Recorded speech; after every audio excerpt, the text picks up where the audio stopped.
Have you ever noticed this? Some people can spend their entire day surrounded by people, offices, streets, trains, events, and the moment they get home, they go completely quiet. And then there are others who feel drained after just 10 or 15 minutes in a crowd. Their chest feels tight, their breathing gets heavier. All they want is a quiet place to sit and just be. Psychology says this. When someone avoids crowds, it doesn't mean they're rude or weak or antisocial. The truth is, there isn't just one reason behind it. Let me give you a simple example. There's a man who goes to work every day. He does his job, he talks to people. Nothing seems unusual. But during lunch, instead of sitting with everyone else, he steps aside, coffee in hand, standing by a window alone. People say, he's so quiet. He doesn't like company. What they don't ask is this. Maybe his mind just needs a little silence. Some people's nervous systems don't handle constant stimulation very well. Too much noise, too many faces, too much movement. It's not fear. It's the body saying, this is a lot. I need space. For them, a quiet cafe, an empty park, or a silent room at night isn't a luxury. It's oxygen. Crowds aren't dangerous to them. They're just exhausting. Then there are people who avoid crowds only for a while. They weren't always like this. Life sped up. Expectations piled on. Everything became louder, faster, heavier. Every conversation started costing more energy than they had left to give. So they stepped back. They stayed home more. They rested. Not to escape the world, but to recover. Home became a pause button, not a hiding place.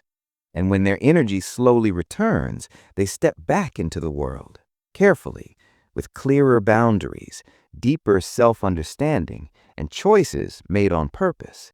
Then there are those who avoid crowds because of pain.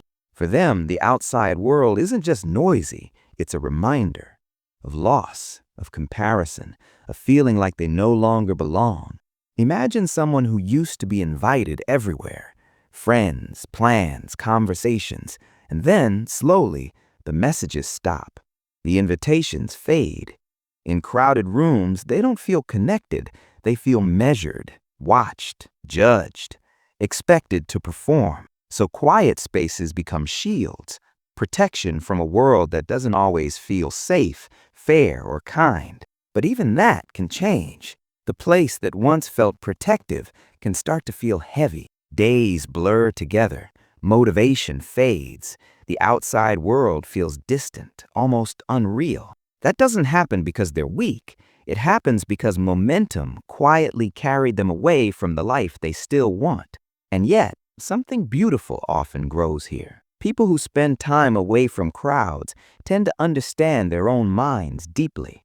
They notice patterns, they recognize triggers, they learn independence, they think, they create, they learn how to exist without constant noise. What looks empty from the outside is often rich with inner life. So the psychology of avoiding crowds isn't a single story.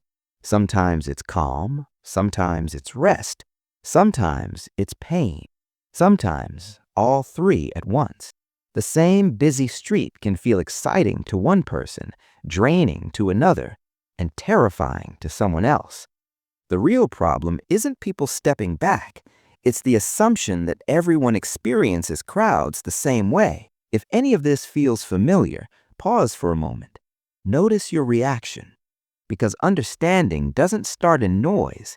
It starts in the quiet patterns inside you. Needing space isn't weakness. It's awareness.